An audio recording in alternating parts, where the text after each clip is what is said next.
Hi అండి. Sweet potato ఇంకా ఉప్మా రవ్వతో ఒక మంచి స్నాక్ రెసిపీ చూపిస్తున్నాను.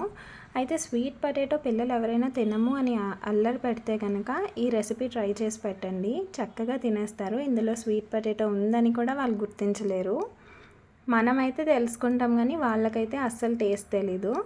ఫస్ట్ ఇప్పుడు ఒక బౌల్లోకి 2 కప్స్ ఆఫ్ వాటర్ తీసుకొని బాయిలింగ్ అవుతున్నప్పుడు 1 కప్ ఆఫ్ రవ్వని గ్రాడ్యువల్గా యాడ్ చేసుకోవాలి, ఉండలేం రాకుండా. ఇలా స్లోగా కుక్ చేసుకొని 1 కప్ ఆఫ్ షుగర్ యాడ్ చేసుకోవాలి. మనకి యూజువల్గా 1 కప్ రవ్వకి 3 కప్స్ వాటర్ పడుతుంది, కానీ ఈ రెసిపీకి 2 కప్స్ మాత్రమే యాడ్ చేయాలి. ఈ కన్సిస్టెన్సీ వచ్చిన తర్వాత స్టవ్ ఆఫ్ చేసేసుకోండి. ఇప్పుడు మిక్సింగ్ బౌల్లోకి మనం బాయిల్ చేసి పెట్టుకున్న స్వీట్ పొటాటోని పీల్ చేసేసుకొని తీసుకొని ఇలా మ్యాష్ చేసేసుకోవాలి. లేదు చిన్న చంక్స్ తగిలిన తినరు అనుకుంటే మిక్సీ పట్టేయండి. ఇప్పుడు స్వీట్ పొటాటో ఉన్న క్వాంటిటీ కంటే డబల్ ద క్వాంటిటీ రవ్వ తీసుకోవాలి. మనం రవ్వది ఏదైతే చేసి పెట్టామో ఇలా చక్కగా మిక్స్ చేసేసుకొని పక్కన పెట్టుకోండి.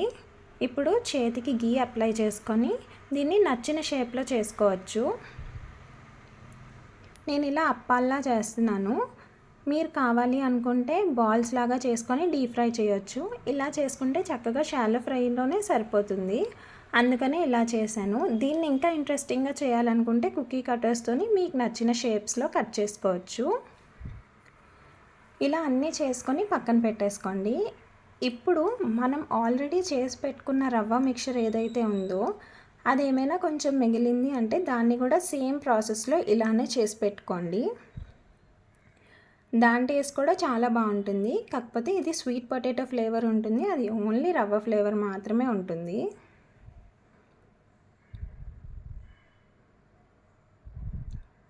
చూసారా, దీన్ని కూడా చక్కగా ఇలా చేసుకుంటే దీని టేస్ట్ కూడా చాలా బాగుంటుంది. ఇది అమ్మవారికి మనం నవరాత్రుల్లో ప్రసాదం కూడా ఇదే చేస్తూ ఉంటాం కదా, సేమ్ రెసిపీ అనమాట.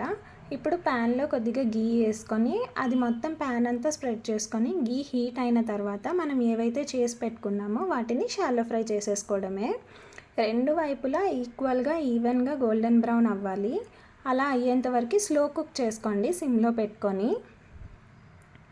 మీరు గీ లేకపోతే ఆయిల్ కూడా యూస్ చేసుకోవచ్చు, గీయే ఉండాలని ఏం లేదు. గీ ఫ్లేవర్ ఇంకా ఎన్హాన్స్ అవుతుంది అంతే. చూసారా, ఇలా గోల్డెన్ బ్రౌన్ అయితే సరిపోతుంది. ఇప్పుడు రెండు వైపులా ఫ్లిప్ చేసేసుకొని అన్నీ ఫ్లిప్ చేసేసుకోండి.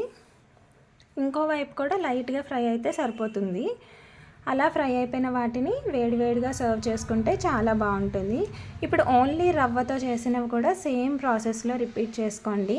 టేస్ట్ అయితే మాత్రం చాలా బాగుంటుంది. స్వీట్ పొటాటోతో చేసాం కాబట్టి చాలా హెల్దీ. స్వీట్ పొటాటో పిల్లలకి అలవాటు చేయాలి. ఒకవేళ వాళ్ళు ఎంత పెట్టినా తినము అని మారం చేస్తే మాత్రం ఇది ట్రై చేయండి. ది బెస్ట్ అని చెప్పొచ్చు. స్వీట్ పొటాటో అలవాటు చేయడానికి ఇదే బెస్ట్ ప్రాసెస్ అనుకోండి. ఇప్పుడు ఓన్లీ రవ్వవి ఫ్రై చేస్తున్నాను.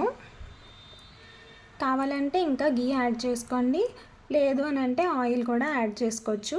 ఇది కొంచెం టైం టేకింగ్, చక్కగా క్రిస్పీగా అయిపోతాయి.